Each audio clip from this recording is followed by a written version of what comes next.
West Virginia is in the top 5 in the United States as far as diabetes, obesity, tobacco use, COPD, cardiovascular disease. We treat all of that. We're a jack of all trades because we do it all. My name is Shawn Core. I am a family board certified nurse practitioner here at Wetzel County Hospital in West Virginia. The role of the nurse practitioner is extremely important. Our hospital, like many other hospitals in our state, has found it difficult to recruit and retain physicians. So our hospital has made a concerted effort to recruit nurse practitioners, and we've been successful not only in recruiting them, but in retaining them. And we believe that's due in large part to the fact that we permit and encourage our nurse practitioners to practice to the fullest extent permitted by our current law and regulations. A nurse practitioner is a registered nurse who went back to school to get a master's degree to treat and diagnose disease. I can do your yearly physical, I can do your pap smear, your breast exam, I can do a prostate exam, I can do procedures, I can do punch biopsies and skin lesions, joint injections. I can practice like your family physician. We're not allowed to order Schedule II narcotics, and the only thing I can't do is surgery.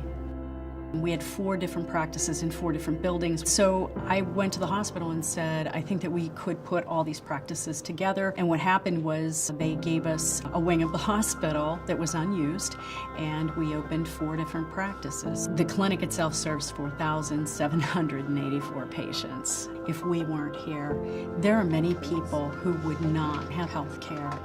5 years ago, we drafted a bill, and over the time period, I ended up going to Charleston to testify in front of the state legislature. AARP was there with us and lobbying and supporting us. They knew the bill better than our own legislators did. I basically implored them, please, we need to get this bill passed, because if this bill does not pass, 4,000 plus patients will go without health care day one.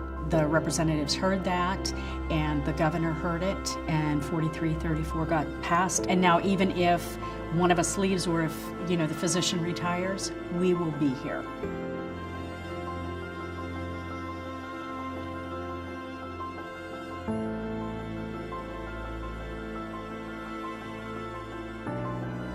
Your older population, 65 and older, they do better with seeing us, I think, because being nurses first, we take in thinking about the elderly not being able to hear as well or see as well. We spend more time with them, and the outcomes are better.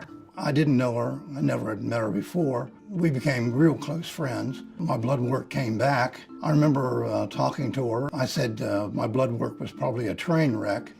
And she told me that, yes, it was a train wreck. Cholesterol was through the roof. He had diabetes, his sugars were terrible, and his thyroid was bad. I said, I don't know what to tell you, but we need to start you on these medications. So he had like this life change, and he started walking and taking his medication and doing everything I asked. And when I saw him back on a follow-up, he had lost 50 pounds. He was off his diabetic medication. He was off his blood pressure medication, and happy as a little lark.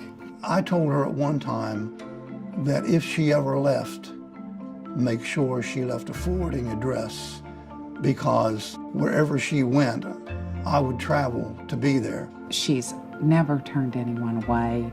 Anytime we need her, she's there. I mean, Shawn participates in so many things.